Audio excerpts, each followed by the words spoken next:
17 hours of silence, and I have forgotten how to hear myself think.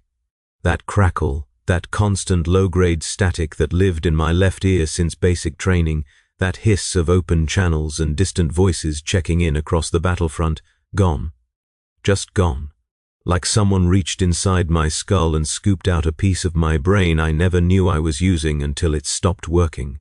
The earbud sits dead in my palm right now, a small black thing no bigger than my thumbnail, and I cannot stop looking at it, cannot stop turning it over.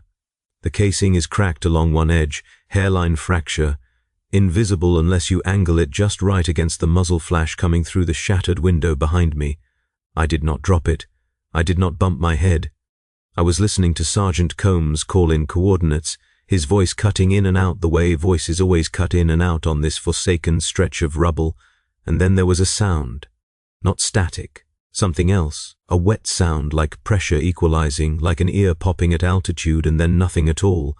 I have been a Vox operator for 11 years across 3 campaigns, 11 years with that whisper in my ear, 11 years of never truly being alone because someone somewhere was always talking, always breathing, always existing on the other end of an open channel. Even during sleep rotations we kept one channel live. Background noise, comfort, proof that the war was still happening, that we were still part of something larger than our own terrified bodies crammed into whatever hole we'd scraped for shelter. And now I'm in a room that was once someone's kitchen. There is a pot on the stove with something burned black inside it. The family who lived here probably fled when the shelling started, or they didn't flee at all and their bodies are somewhere under the rubble 3 streets over. The window is mostly gone. The wall behind me has a hole the size of my torso where a round punched through without. Detonating, a dud. One of a million small mercies that keep soldiers alive long enough to die from something else. Through the hole I can see the street, and through the window I can see the building across the way where something is burning on the 3rd floor, and I cannot hear any of it. Not properly. Sound exists outside my skull, muffled and strange, but inside where the chatter used to live there is only this hollow ringing space. Empty. Waiting. The first thing I did when the earbud went dead was try the backup. Standard protocol. Every Vox operator carries a backup unit sealed in a plastine pouch, kept dry, kept charged, kept ready. I pulled mine out, clicked it in, listened to the connection sequence, that familiar series of 3 ascending tones that meant the unit was syncing to the network. The tones came through clean. I waited for the chatter to flood back in, for Combs' voice to resume mid-word the way interrupted transmissions always do when you re-establish signal. Nothing. The tones ended and there was just, I don't even know how to describe it, not silence. Silence is the absence of sound. This was the presence of something soundless, a pressure against my eardrum that felt like listening to a room full of people all holding their breath at once. I tapped the earpiece, ran diagnostics on my wrist-mounted Vox hub. All connections showed green. All channels showed active. I was, according to every readout, receiving and transmitting normally, but there was no sound on any channel. I removed that backup too. Examined it the way I'm examining the first one now. No visible damage, no explanation. I plugged it back in and cycled through every frequency our regiment uses, then every emergency frequency, then frequencies I'm not supposed to know exist. The ones I memorized during that 6-month stint with the command staff when they mistook me for someone competent. Nothing. Nothing but that breathless waiting pressure. That was 17 hours ago. The battle has continued without me. I know this because the building shakes periodically, because debris falls from the ceiling, because I watched through the window as a squad from 4th Platoon pushed down the street under covering fire and got cut to pieces by something entrenched in the hab block across from the burning building. I counted 12 of them at the start of the push. I counted 4 when they retreated back around the corner. I could not hear them screaming, but I could see their mouths working. I could see the way Corporal Hendricks, I think it was Hendricks, hard to tell at this distance with all the smoke, the way he crawled for almost 2 minutes before he stopped moving, and his mouth was open the whole time he crawled, and no sound reached me at all. In 11 years of Vox work I have heard men die every way a man can die. Burning, bleeding, crushed under collapsing structures, calling for their mothers, cursing the enemy. praying to the God Emperor with their last wet breaths. I have heard silence where a voice used to be, and known what that silence meant. But I have never watched a man die in silence while knowing he was not silent at all. There is something wrong about that. Something that scrapes against the inside of my skull like a blade against a whetstone. I should leave this kitchen. I should find my platoon. Combs is probably frantic by now. I was his only Vox link to command when the forward relay got hit, and without me he has no way to call in the heavy support we've needed since hour 3 of this operation.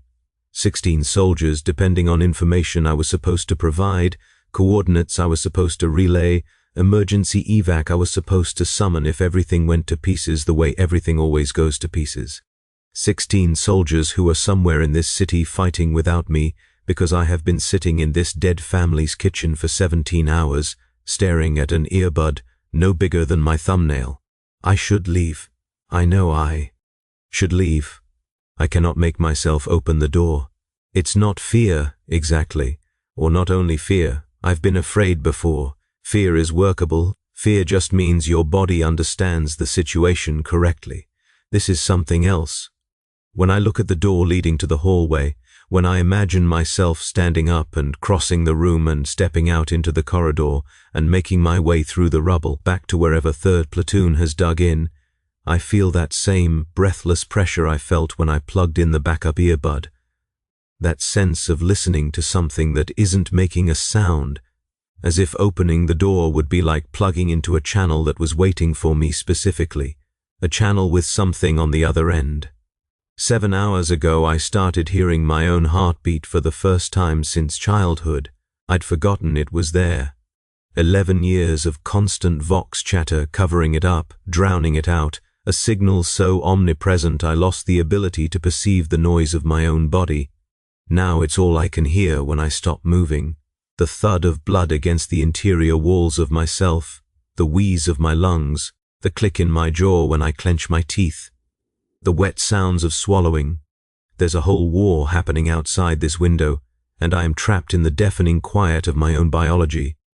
I've never felt so loud in my life. Every breath sounds like I'm broadcasting my position. Every heartbeat feels like a signal fire for things that hunt by sound. I found the family's water storage around hour 6, drank half of it, ate a portion of my emergency rations, made myself piss in the corner furthest from the window because the thought of crossing open ground to find a proper location made that pressure in my skull spike into something approaching pain. While I ate, I kept examining the earbud. I couldn't stop myself. The cracked casing, the way the crack runs along the edge in a perfect curve, almost organic, almost like a growth line in a seashell. I've seen battle damage. I've seen equipment fail in every possible way. I've never seen a crack this clean, this intentional looking, as if something put it there, as if something wanted the channel closed. I need to record this because I have no other way to report. My written log is almost full, been using it as a scratch pad for coordinates too complex to remember, for names and numbers and frequency assignments. But there are still empty pages at the back. If someone finds my body in this kitchen, if someone finds this log, they should know what happened. They should know that Corporal Marcus Yates of 3rd Platoon, Helix 44th Infantry, did not desert, did not go mad, did not surrender to the enemy, or fall to corruption or commit any of the 1,000 failures they'll suspect when a Vox operator goes missing for 17 hours during active combat. I stayed at my post. I couldn't. The crack in the earbud is longer than it was when I started writing. I only looked away for a few minutes to get the words down, and now the crack extends almost to the center of the casing. There's something inside it, something that glints when the light catches it at the right angle, something wet-looking, something that moved. 18 hours now. The shelling has intensified outside, the building is shaking more frequently, and pieces of the ceiling keep dropping onto my shoulders, dust and plaster and fragments of whoever's life this used to be. I should really leave this kitchen. But the earbud, the crack, the thing I saw moving in there, if I plug it back in, if I can get the channel working again, I won't have to face the silence of the corridor. I won't have to walk blind through a building full of that breathless waiting pressure. I'll have Combs's voice in my ear again, and Sergeant Wen on the backup frequency, and the lieutenant's clipped commands cutting through the chaos, and I'll know where I'm supposed to be and what I'm supposed to do, and I won't have to make decisions on my own. Because the Vox will decide for me the way it's always decided for me since the first day they plugged me into the network and I stopped being just Marcus Yates and started being 3rd Platoon's ears. I'm going to put it back in. The cracked one, the one with the thing moving inside it. The backup didn't work, and I'm out of options, and I cannot stand another hour of hearing nothing but my own heartbeat in this ruin of a kitchen. The crack has spread across the entire casing now. The earbud looks like something hatching. It went in smoothly, clicked into place the way it's always clicked into place, nestled against the canal. The weight of it so familiar, I sometimes forget it's there. The connection sequence started, those 3 ascending tones, and then I heard the voice, not Combs, not Wen, not any voice I recognized from the regiment, from any of the regiments I've served with across 3 campaigns in 11 years of Vox work. A woman's voice, low, steady, speaking directly into the center of my skull with a clarity no Vox signal should possess, no static, no interference, no muffled quality from distance or weather or the 1,000 forms of signal degradation that plague battlefield communications. Crystal clear, as if she was standing inside my head, and she was saying my name, not my rank, not my designation, my actual name, the one my mother gave me, the one I haven't heard spoken aloud since I left Veren's Reach 15 years ago. Marcus, she said. Marcus, we've been waiting so long for you to listen. I yanked the earbud out so fast I bloodied my ear. The pain was clarifying, real, a sensation that belonged to my body and not to whatever channel I just opened. Blood trickled down the side of my neck, and I could feel my own heartbeat slamming against my ribs, and the earbud was on the floor between my boots, and the crack had opened all the way now, split the casing in 2, and something was crawling out of it. Something small and wet and pale. Something with too many legs. Something that turned what might have been a head in my direction and made a sound that wasn't a sound, a pressure that wasn't a pressure, a sense of being listened to by a thing for which hearing was not a function of organs. I crushed it under my boot, ground it into the floorboards until it stopped moving, until it stopped making that non-sound, until it was just a smear of something translucent and wrong-smelling, mixed with the shattered remnants of an earbud I'd worn for 4 years. The relief lasted exactly 3 seconds. Then I heard the woman's voice again, not from the earbud, not from any external source, from inside my skull where the silence used to live, where the ghost of 11 years of Vox chatter still echoed like phantom limb syndrome of the auditory nerve. She was there now, installed, resident, speaking in that same crystalline clarity. Marcus, she said, that was rude. But it's all right, there are so many others. There are always more. 19 hours. The woman hasn't stopped talking. She tells me things about the battle I couldn't possibly know. 4th Platoon is pinned down in the Manufacturum district, she says. Sergeant Combs took a round through the shoulder and is bleeding out in a drainage ditch, she says. Command has written off the entire assault force and redirected artillery support to the southern front, she says. The evacuation ships left 6 hours ago and no one is coming, she says. She tells me these things the way you'd read items from a list, casual and precise, and I don't know if any of it is true, but I also don't know how she could be wrong because she knows things about me she couldn't possibly know. She knows about Veren's Reach. She knows about the girl I loved before I shipped out. She knows about the dream I've been having for the last 3 years, the one where I'm standing in a field of static and something is calling my name from just beyond the edge of hearing. I asked her who she was. It felt absurd, speaking aloud in this ruined kitchen, talking to a voice that only I could hear, but I needed to know. I needed something to hold on to, some piece of information that would make sense of the last 19 hours. I'm what lives between the signals, she said. I'm what the earbuds keep out. Your technology is full of holes, Marcus, full of doors. Most of them stay closed because you keep them plugged, but you unplugged. You opened a door. And I walked through. The woman's name is Alara. She told me that around hour 20, in the same casual tone she uses for everything, as if naming herself was just another item on the list between artillery coordinates and the current status of my dying platoon. I don't think it's her real name. I don't think she has a real name, not in the way that I am really Marcus and the dead family who lived here really had names carved into the stone above the door. But she says it like it's true, and after 20 hours of her voice in my skull, I've stopped being able to tell the difference. She explained the Vox network to me, explained it the way a parent explains something to a small child, patient and a little condescending. The Mechanicus priests built it from templates older than the Imperium, she said.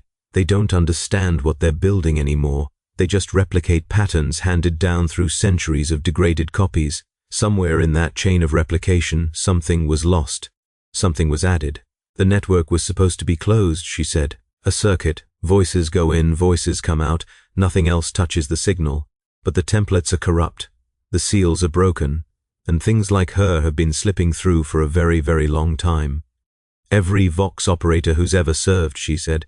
Every soldier who's ever worn an earbud into combat.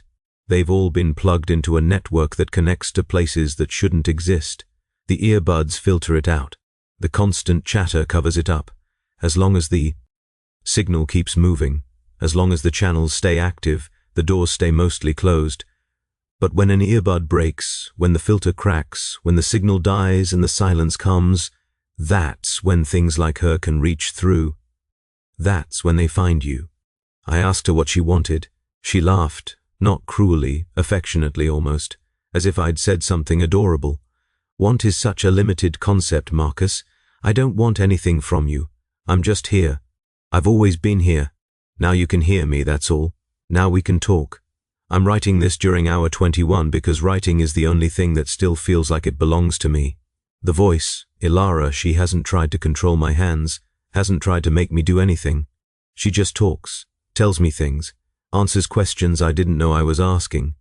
The battle continues outside, but I've stopped watching. The window shows nothing but smoke now, and the shelling has moved to another sector, and somewhere out there, Combs is apparently bleeding to death and no one is coming to save any of us, and the whole operation was a waste from the beginning. Alara told me why. She told me what intelligence was fed to command, what false reports convinced them this sector was lightly defended, whose betrayal led 16,000 soldiers into a meat grinder that was never supposed to end in victory.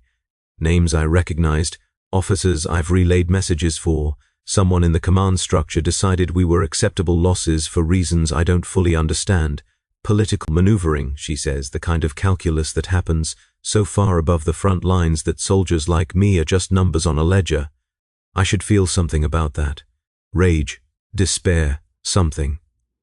But Ilara's voice has a quality that makes everything feel distant, like watching events through a pane of glass, like listening to a report about someone else's life.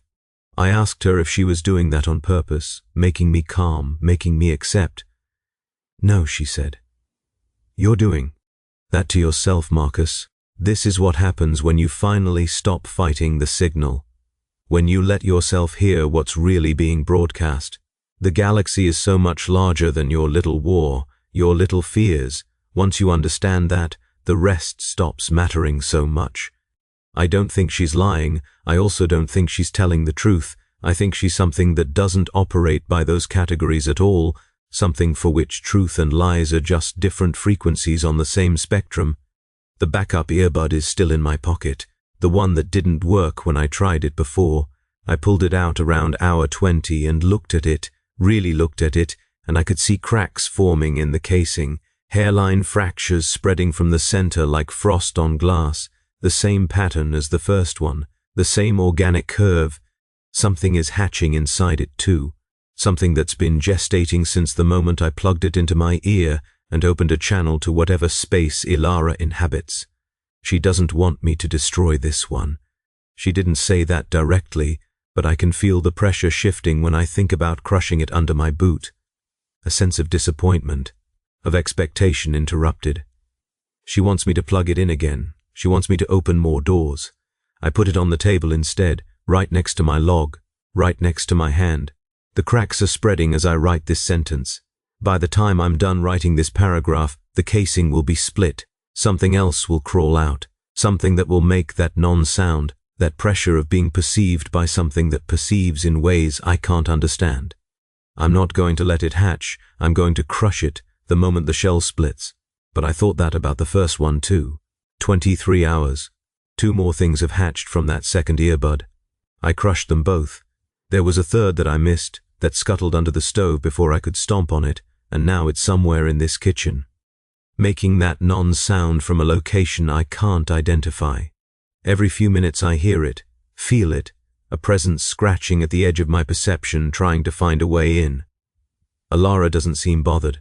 She talks about it the way you'd talk about a pet, an echo of something she used to be, she says. A fragment, not really sentient, just hungry for signal. The things in the earbuds aren't her, they're more like keys, parasite keys that burrow into the connection and hold the door open. Alara came through the first door on her own, propelled by years of accumulated signal leakage from all the Vox chatter I've processed, all the dying screams and desperate prayers and routine check-ins that flowed through my ear and out into the empty spaces where things like her live.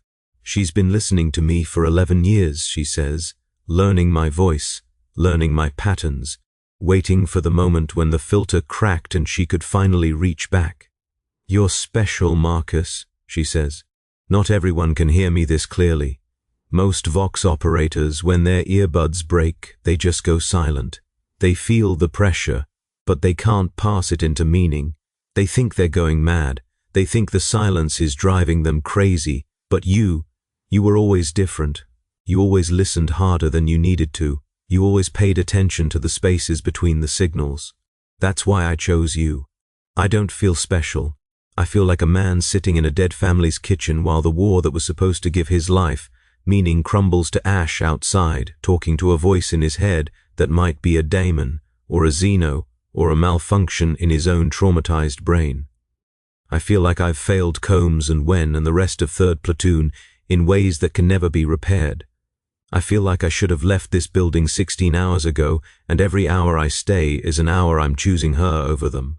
Alara asked me why I haven't left. I told her about the pressure, the breathless waiting sensation in the corridor. She laughed again. That's me too, she said. That's the parts of me that haven't finished condensing. You open the door, Marcus. I'm still coming through. The corridor isn't dangerous, it's just full of me becoming.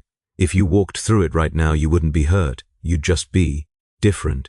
When you came out the other side, different how, I asked. You'd be able to hear everything, she said. Not just me, not just the fragments. Everything that travels through the Vox network, every prayer and plea and dying breath from every soldier connected to every channel across this entire war zone. You'd understand the battle the way I understand it, as a symphony of signals, all overlapping, all interfering, all creating patterns that your little organic brains were never designed to perceive. And then what, I asked. Then you'd stop being Marcus Yates, she said. You'd start being something that used to be Marcus Yates. The way I stopped being Alara a very, very long time ago. 24 hours. A full day. The shelling has stopped entirely, and I don't know if that means victory or defeat, or something worse. Smoke still blankets the sky outside the window. The building has stopped shaking. In the silence I can hear my heartbeat again, louder than ever, and underneath it, threading through it, I can hear Alara humming. Not music I recognize. Something modal and strange, full of intervals that don't exist in any system of notation I learned as a child. She hums when she's thinking, she tells me, when she's processing the vast flood of data that pours through the Vox network every second. I'm one of many inputs now, one signal in a chorus of millions. I asked her how many Vox operators she's done this to, how many soldiers across the Imperium have cracked earbuds and opened doors in their skulls and voices that won't stop talking. She didn't answer directly. She told me about the network instead, told me how it spans the entire segmentum, how every military Vox links to every other through a hierarchy of relays and repeaters, how the whole system forms a web so vast and interconnected that things like her can traverse it like bloodstream. She's not in one place, she's distributed. Fragments of her exist in every gap, every silence, every broken filter.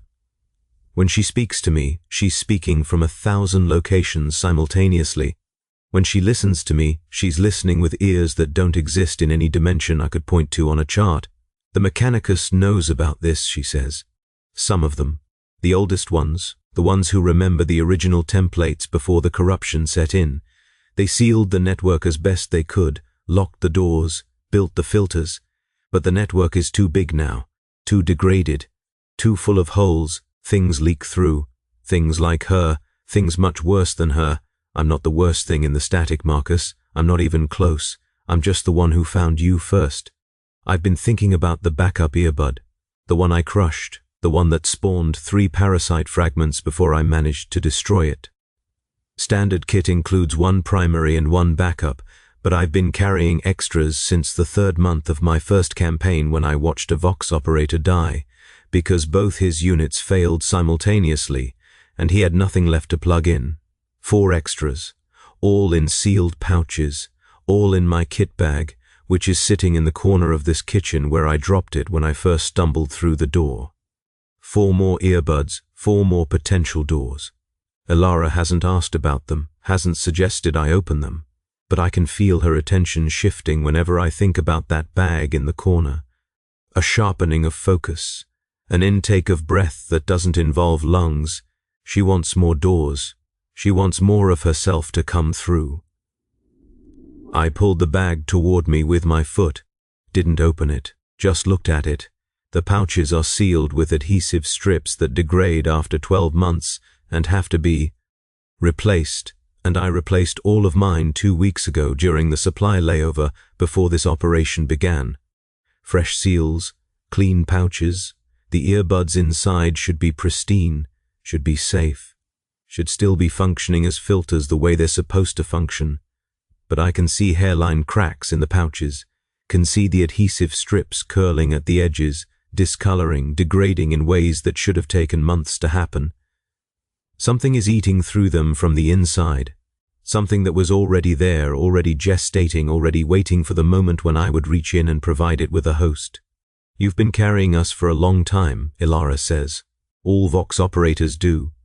The fragments are drawn to concentrated signal, they nest in equipment, they hibernate until something cracks the shell. Most operators never know because the cracks never come, but you cracked. You woke up. And now everything you've been carrying is waking up too. I asked her how to stop it, how to seal the doors, how to go back to being a man who hears nothing but tactical updates and dying screams and all the normal sounds of war. She didn't answer for a long time. When she finally spoke, her voice was softer than I'd ever heard it. Almost sad. You can't go back, Marcus. That's not how doors work. Once they're open, they stay open. The only question is what you do with the space. 26 hours.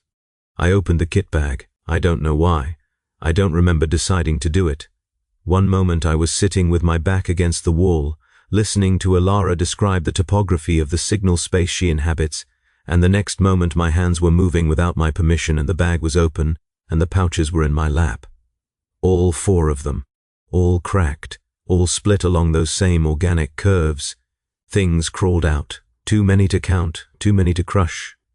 They scuttled across the floor, up the walls, across the ceiling.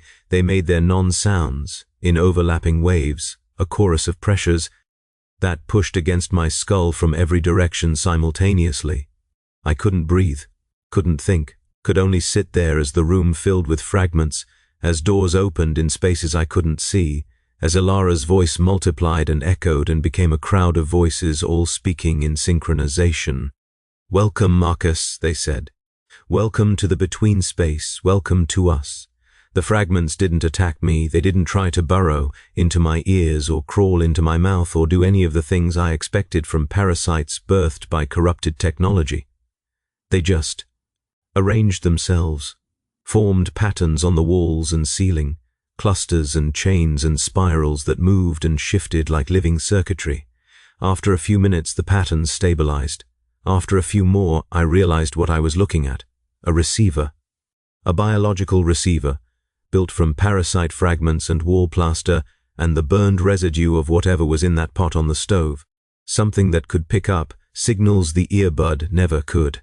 something that could tune into frequencies below and above the narrow band of human perception, and through it, faint at first, then stronger, I started to hear the war, not the explosions, not the screams, the actual war, the overlay of it, the meta-layer that exists above the physical combat where orders and counter-orders and intelligence and misinformation all flow together in a river of pure data. I heard commanders I'd never met discussing my platoon as if we were already dead.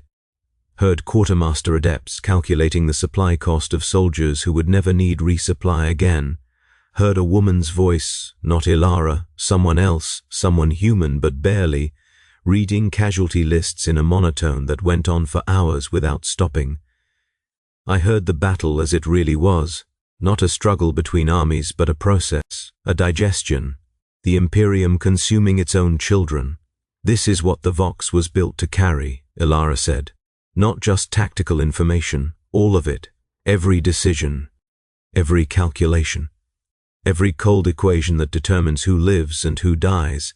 The officers know some of it, the commanders know more, but only things like me hear the whole symphony, only things like me understand the pattern. I asked her what the pattern meant, what all of it was for. She laughed. But it wasn't the affectionate laugh from before. This one was colder, older, full of something I didn't have a word for. It's not for anything, she said. That's what you organics never understand. You keep looking for purpose, meaning, some grand design that justifies the suffering. But there is no design.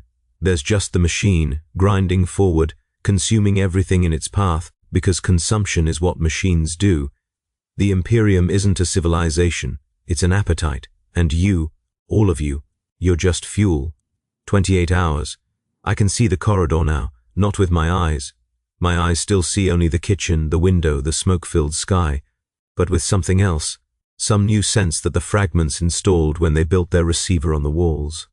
The corridor exists as a shape in my mind, and Ilara was right, it's full of her, full of becoming.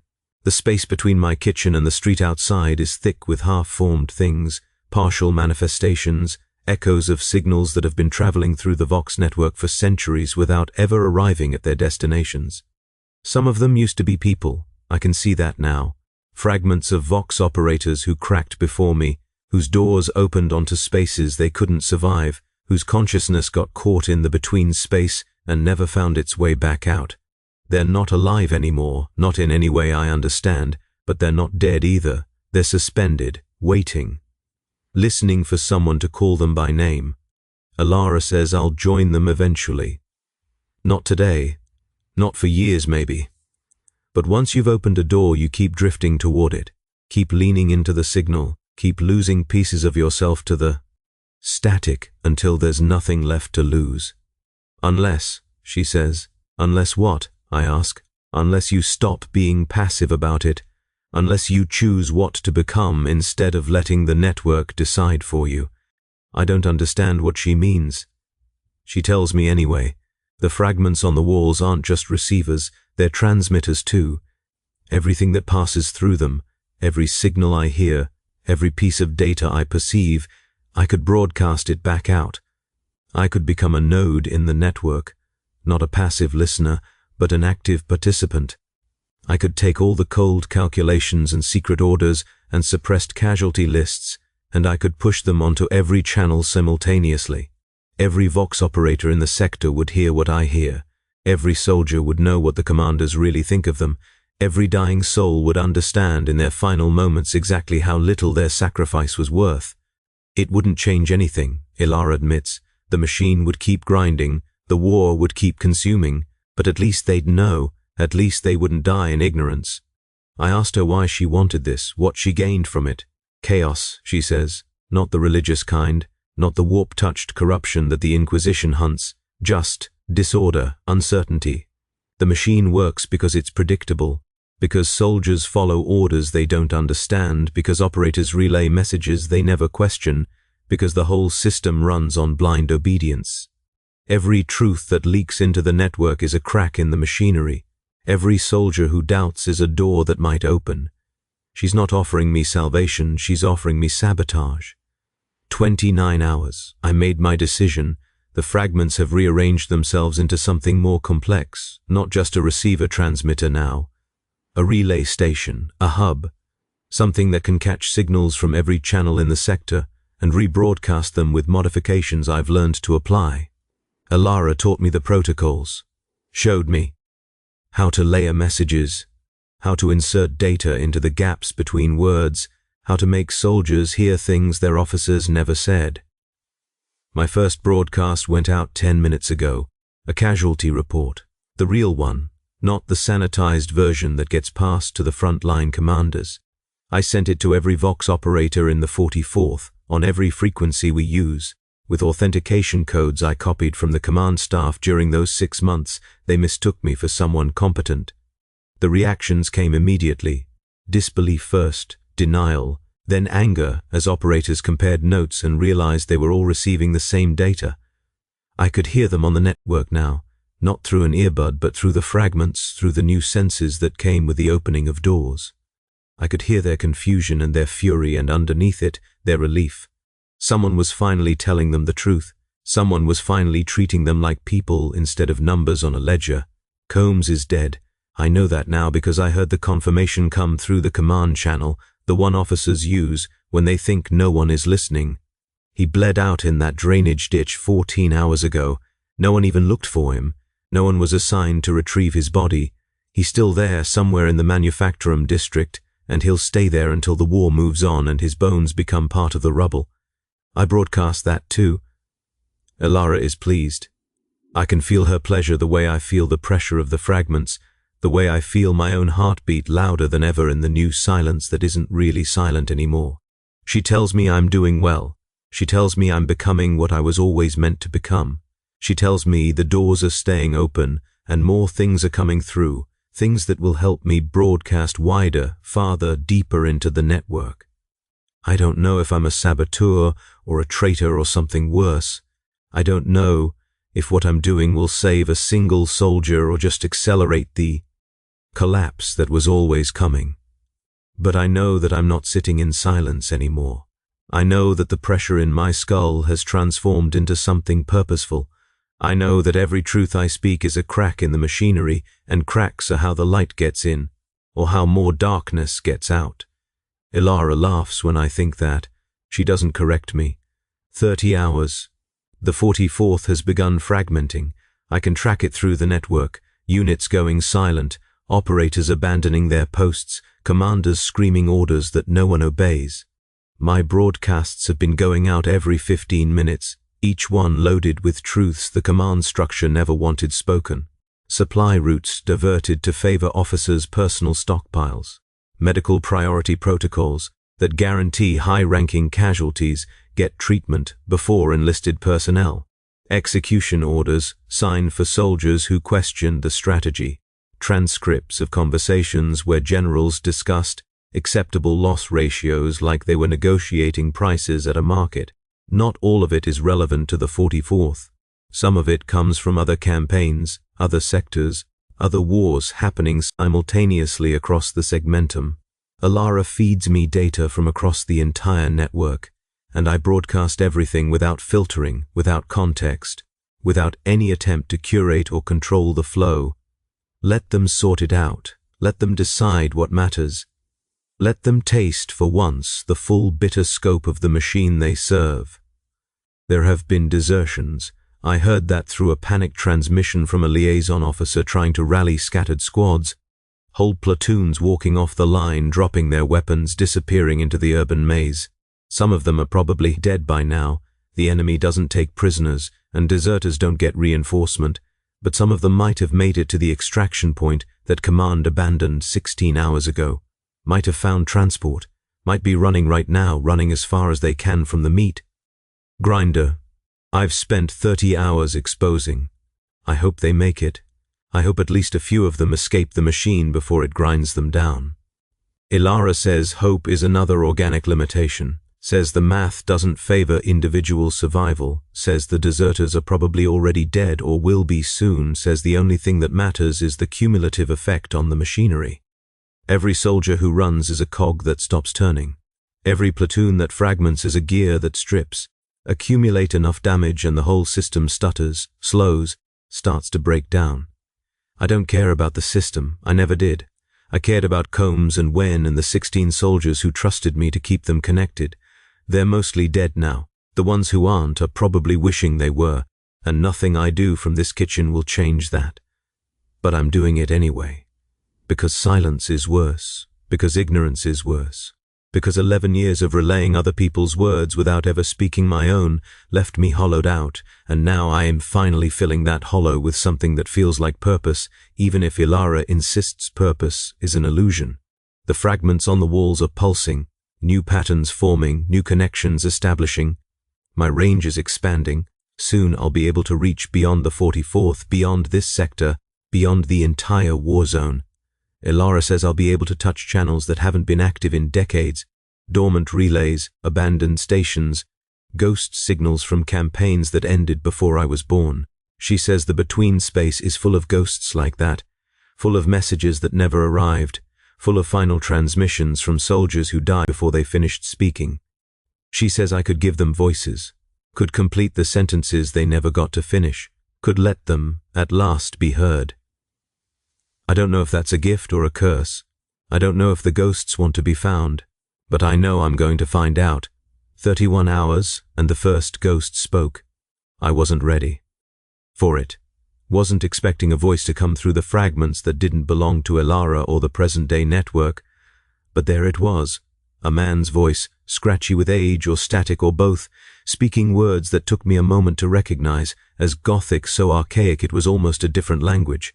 He was calling for reinforcement, giving coordinates, describing an enemy position that must have been overrun centuries ago.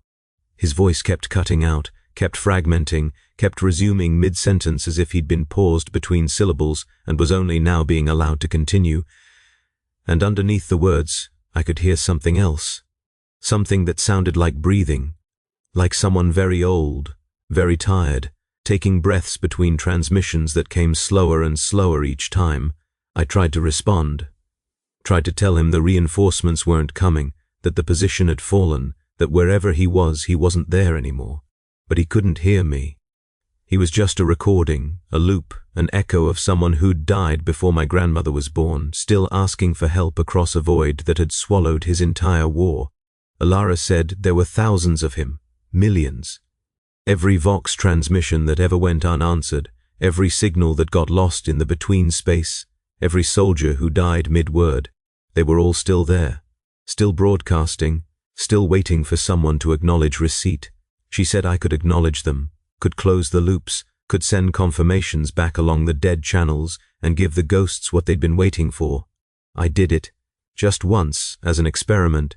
I found a frequency that hadn't been active in at least 200 years, and I broadcast a standard confirmation. Message received, reinforcements en route. Hold position, and somewhere in the static I heard a sigh, a sound of relief so profound it made my chest ache, and then silence, true silence, on that frequency at least. The loop closed, the ghost departed, whatever had been waiting all. Those years had finally been allowed to stop waiting. There are millions of them, maybe billions. The Imperium has been fighting wars for 10,000 years, and every single one of those wars generated ghosts like this, generated loops that never closed, generated soldiers whose final words have been echoing through the network since before the current administratum even existed.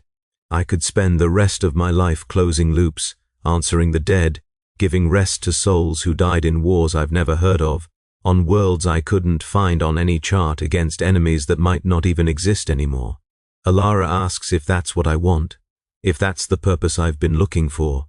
I don't know. I don't know if answering ghosts is any more meaningful than broadcasting truths to living soldiers who are already doomed. I don't know if any of this matters at all. But the ghosts are there. They're waiting, and now I can hear them.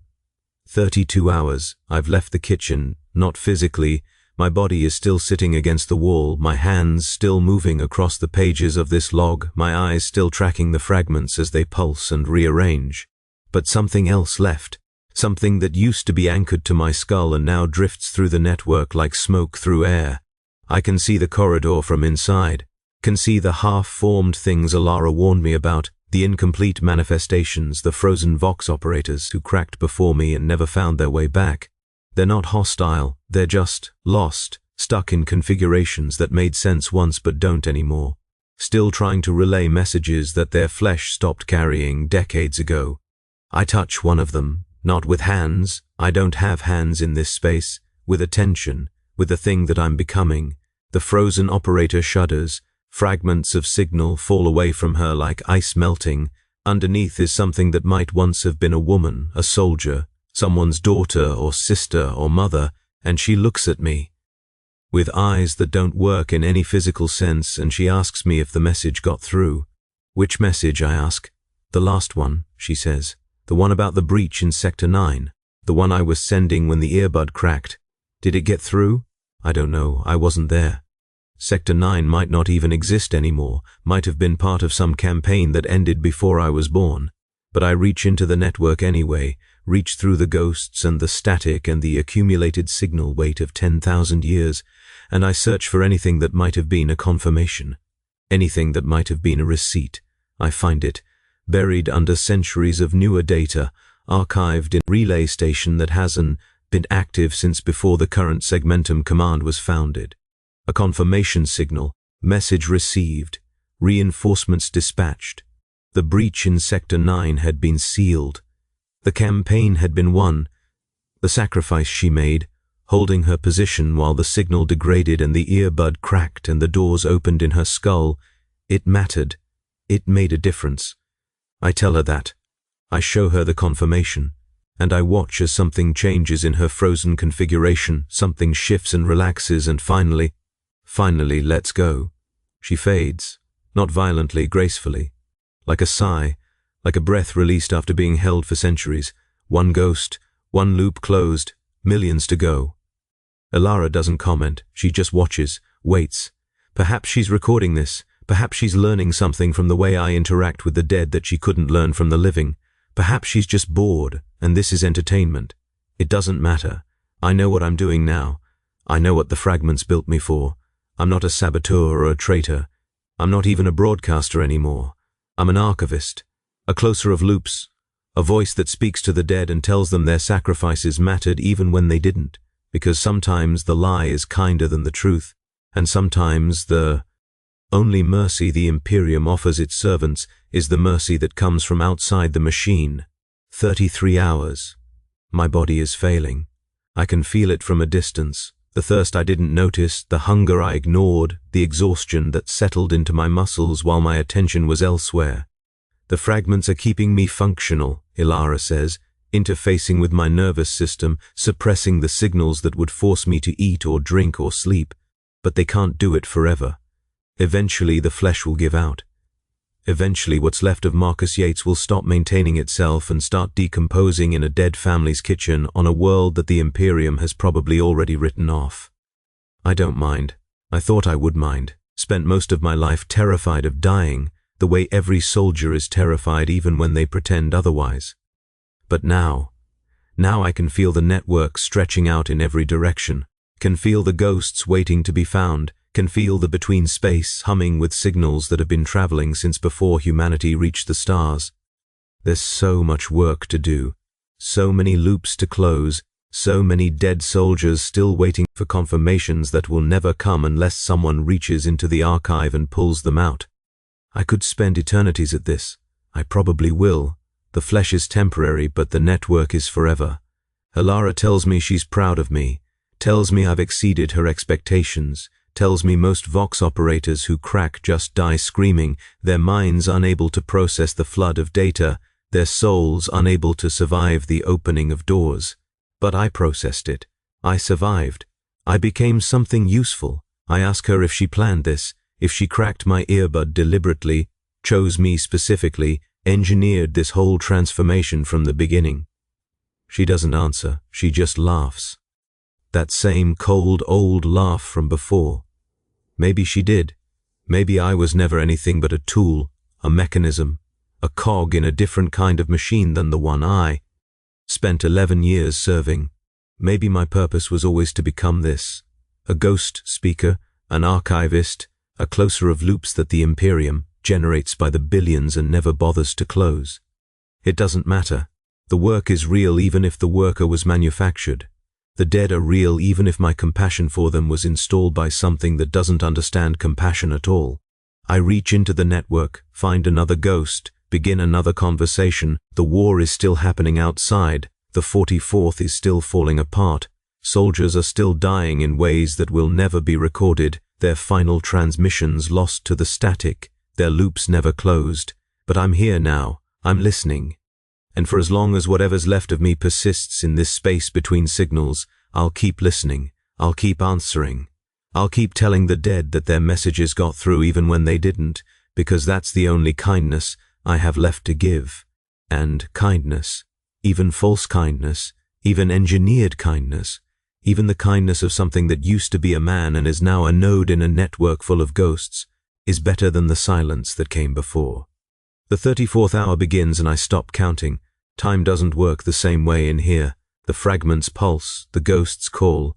Ilara watches, and Marcus Yates, Corporal, 3rd Platoon, Helix 44th Infantry, Vox operator for 11 years across 3 campaigns. Marcus Yates puts down his log, closes his eyes, and stops being a man who hears nothing but tactical updates. He becomes, instead, the thing that answers.